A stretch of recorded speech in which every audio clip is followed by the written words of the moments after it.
Imagine you're sitting at your desk on a Tuesday afternoon, your bank account sitting lower than you'd like, and you open your phone, not to check your balance, not to transfer anything into savings, but to buy something.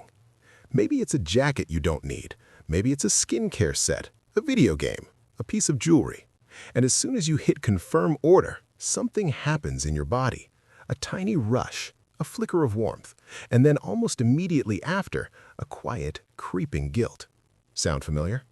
If it does, you are not alone, and more importantly, you are not weak. What you are experiencing has a name, a neurological explanation, and a very specific cultural context, and today we are going to break all of it down. Welcome back to the channel. Today, we are talking about doom spending. Now, you've probably heard of retail therapy. The idea that buying something can lift your mood has been around for decades, and on a surface level, it is not entirely wrong. Shopping does produce a short-term neurochemical response, but doom spending is something meaningfully different, and it is important that we do not treat these two things as the same phenomenon, because their psychological roots are not the same at all. Retail therapy, in its classic form, is about emotional regulation. You had a bad day, you feel sad or anxious, and spending money gives you a sense of control and pleasure. It is, at its core, an emotion-focused coping strategy.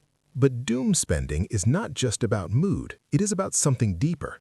A quiet, often unspoken belief that the future is not going to work out. Not in a dramatic, catastrophic way, but in a slow, mathematical, grinding way. And that distinction matters enormously because it changes everything about how the brain is processing the decision to spend. So let us start at the biology and work our way out. When your brain imagines a positive future, a home you will own someday, a retirement that feels comfortable, a financial trajectory that is moving upward, a very specific set of neural processes kick in.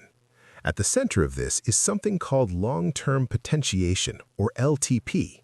LTP is the process by which your neurons strengthen their connections through repeated, coordinated firing. It is essentially the brain's way of encoding goals. When you plan, when you delay gratification, when you work towards something that does not exist yet, LTP is part of the machinery making that possible. It is what allows you to look at something enjoyable right now and say, not yet, because something better is coming. Here's where it gets interesting. LTP does not operate in isolation.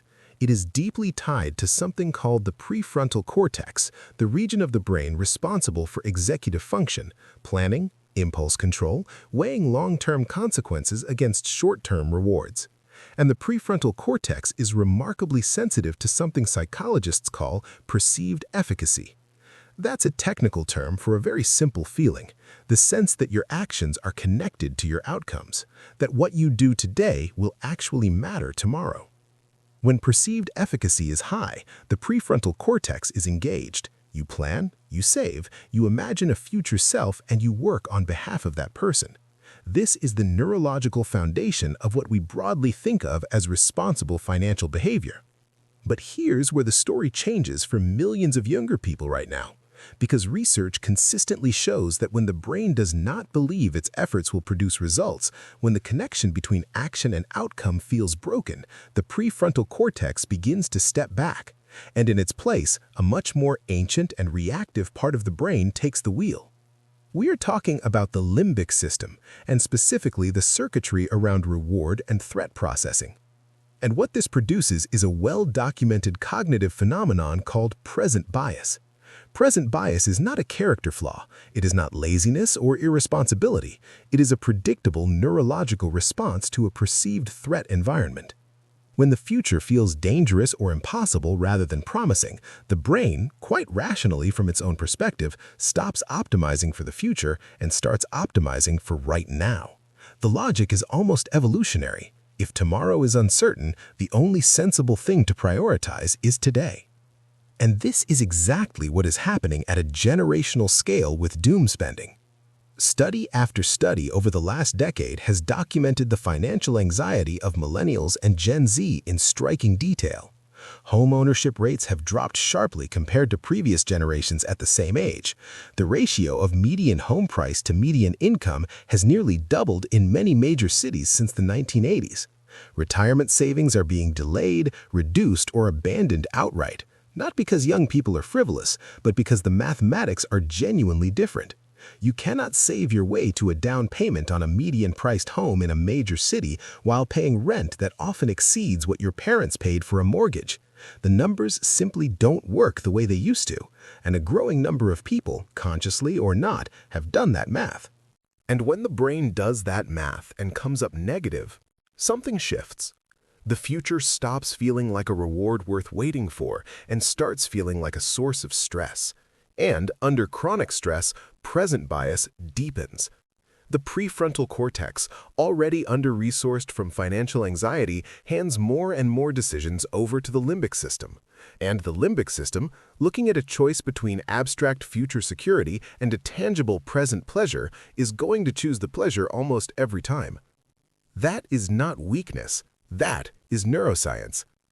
Now, there is another layer to this that is specifically cultural, and it would be incomplete to talk about doom spending without it.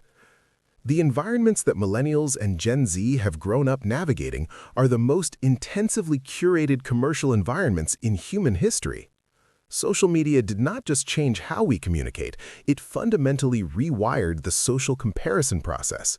We are not comparing ourselves to our neighbors anymore. We are comparing ourselves to highly optimized, algorithmically selected displays of consumption. And the aspirational lifestyle that gets the most engagement is always, by design, slightly out of reach. Expensive enough to feel elevated, but not so expensive that it feels completely foreign. This matters because social comparison activates the same dopaminergic reward pathways involved in doom spending. When you purchase something that signals belonging to an aesthetic or lifestyle category, even a small thing, even something on sale, there is a brief but real neurochemical reward associated with the sense of social alignment. You bought the candle that the people you follow burn. You bought the headphones that signal a certain kind of taste. And for a moment, your brain registers this as a social win, connection, status, identity. In a world where traditional milestones of identity, home ownership, career stability, geographic rootedness are increasingly out of reach, consumption becomes one of the few arenas where identity formation still feels accessible and immediate. So we end up in this very specific psychological trap. The future feels mathematically foreclosed, the present feels commercially engineered to be as seductive as possible. The brain's threat detection circuitry is in a low hum of chronic activation, quietly suppressing long-term planning and amplifying reward-seeking. And every small purchase delivers a brief, reliable hit of agency, the feeling of having chosen something, having gotten something, of being someone who has things. When almost every other form of agency feels out of reach, that feeling is not trivial. It is actually filling a legitimate psychological need. This is a critical point, and it is one that a lot of financial advice completely misses. Doom spending is not irrational. Given the neurological and social environment that produces it, it is an entirely coherent response.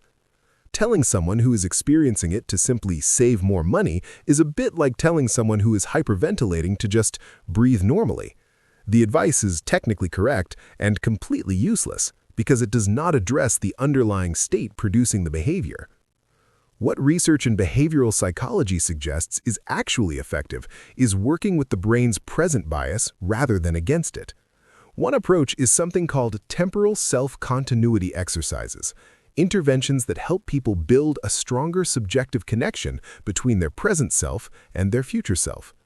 Studies out of Stanford by Hal Hirschfield and colleagues found that when people were exposed to aged versions of themselves, literally seeing what they might look like at retirement age, they subsequently allocated significantly more money to long-term savings. The future self stopped being an abstraction and started feeling like a real person whose welfare was worth protecting. That shift in neural representation produced a measurable change in financial behavior, not because of discipline, but because of identity. Another angle is addressing the threat state directly. Present bias deepens under chronic stress and threat perception. This means that anything which reduces baseline anxiety, whether that is improved financial literacy and the sense of competence it produces, social support structures, or even mindfulness-based stress reduction, can, indirectly but measurably, shift the brain back toward longer time horizons. When the nervous system is less threatened, the prefrontal cortex re-engages, and decisions that once felt impossible to make start to feel at least conceivable. None of this is a simple fix, and it would be dishonest to frame it as one, because part of what makes doom spending such a culturally significant phenomenon is that it is not purely a personal psychology problem. It is a systemic response to systemic conditions.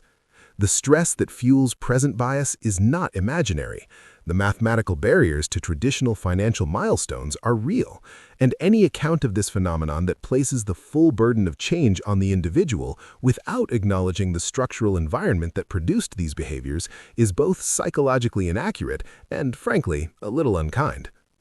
What is worth holding on to is this: the brain that reaches for a small, immediate reward when the future feels threatening is not a broken brain. It is a brain doing exactly what brains are designed to do under perceived scarcity and uncertainty. Understanding that, really understanding it, not just intellectually but in terms of your own experience, is actually the beginning of having more choice. Because once you can name what is happening neurologically, you can begin to create just enough distance from the impulse to ask a slightly different question. Not, should I spend this money, which often just triggers guilt and shame and doesn't produce any useful information, but rather, what is this purchase actually trying to give me right now? Agency? Social belonging? The feeling of being someone who has things? And once you know what you're actually looking for, you have at least a chance of finding it somewhere that doesn't require a credit card. That ultimately is what psychology is for, not to make you feel bad about how you're behaving, but to give you a clearer picture of why, so that more of your choices can actually be yours. Thanks for watching. If this resonated with you, leave a comment below. I would genuinely love to know how this shows up in your own life. And if you want to go deeper on present bias or the neuroscience of financial decision-making, I'll link some recommended resources in the description. See you in the next one.